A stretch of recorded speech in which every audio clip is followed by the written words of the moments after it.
mga ka-food trip, bago kami mag-enjoy ng swimming dito until 11:30 dahil 12 o'clock ang check-out natin, magbe-breakfast buffet kami dito sa Lime Hotel and Resort. Free lang din ito guys sa aming nakuhang accommodation pag nag-book ka mismo sa kanilang FB page. Ayan, dito tayo sa may Bayside Buffet. Ito yung mga breakfast choices nila. Meron silang scrambled eggs, omelette, at sunny side up. Iba't ibang klaseng luto ng egg. Ang wala na lang dyan ay nilaga. Charot. Pancakes. Ang dami niyan guys. Tapos merong iba't ibang jam. Mango jam, blueberry jam. May ketchup. Pero feeling ko yung ketchup para sa eggs. May strawberry jam din. At ito kanilang mga iba't ibang tinapay guys. Raisin bread. Ayan siya sa taas nakalagay. Pandesal. Then marami ding iba pa. Baguette.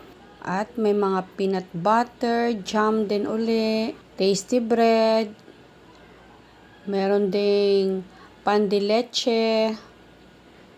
Yan ang kanilang bread station guys. Sa kabilang side guys nito, andun yung mga coffee, ikaw magtitimpla, hot choco, naka-ready na, at juices na nasa vendor. Di ko na binidyoan guys dahil medyo mahaba din yung pila doon.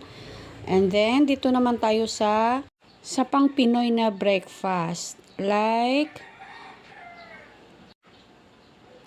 fried rice, sinangag, merong pansit canton. Then, anong kasunod nito? Ito yung potato gratin. Hindi naman to Pinoy, pero nahalo lang siya, guys. Meron tayong ditong Spanish sardines, bistec Tagalog or beef steak. Ayan, malambot-lambot din yan, guys. Native longganisa. Ayan, ang sarap nito, guys. Promise. Gustong-gusto ko siya. Then, may bread pudding dito, guys. Masarap din ito. Mainit-init pa. Meron din pong cassava cake, kamote balls. Ayan, at yung sausawan ng kamote balls. Natikman ko yun, masarap guys. At ito yung fried banana. And then, may pasalad sila sa breakfast guys. Ayan.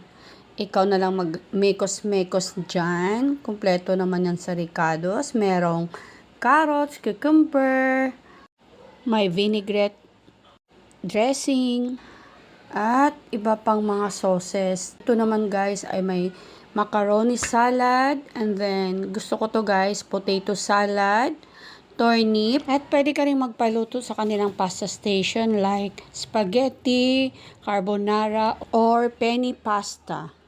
Then, may pop fruits din sila guys. May mangga dyan sa kabilang side pero naubos na, hindi pa na-refillan. If you want more videos like this guys, please subscribe to my channel. This is Van's Food Trip. Thank you for watching guys. See you in my next video. Bye!